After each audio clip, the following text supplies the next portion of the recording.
UKLO 1 year masters. No IELTS required up to 5 years visa. High visa success rate.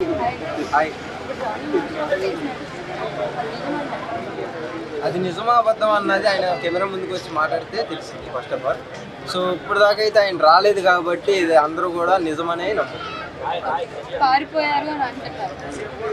పారిపోయాడు. ఆయన phone switch off వస్తుంది.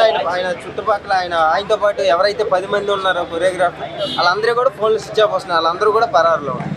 అంటే ఈయన వెళ్తాం తప్ప వీళ్ళని కూడా తీసుకెళ్తాం ఎందుకు అంటే వీళ్ళు కూడా అస్తమేమైనా ఉందా అన్న కోణంలో కూడా పోలీసులు అయితే ఎంక్వైరీ చేస్తున్నారు.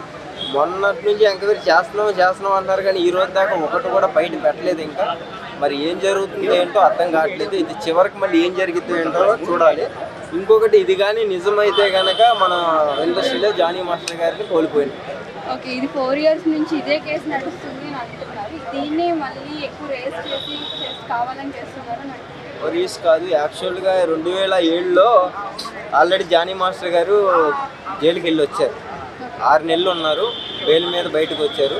సో అది అక్కడితో ఇంక అందరూ మర్చిపోయారు. ఆయనకంటూ పేరు రావటం అలా అలా అలా చేసుకుంటూ మర్చిపోయారు. మళ్ళీ దీంతో దాన్ని కూడా లాగుతున్నారు. యాక్చువల్గా వైట్ షర్ట్తో మాట్లాడింది అది ఇప్పుడు కాదు ఫుటేజ్, అది పాత ఫుటేజ్ని ఇది మళ్ళీ రిపీట్ చేస్తున్నారు. ఏదైతే ఆయన వెళ్ళాడో ఆ ఫుటేజ్ మళ్ళీ రిపీట్ చేస్తాడు తప్ప ఈ మధ్యలో అసలు ఆయన వచ్చి మాట్లాడింది లేదు. ఎస్కేప్లో ఉంటే ఎలా మాట్లాడతారు చెప్పండి.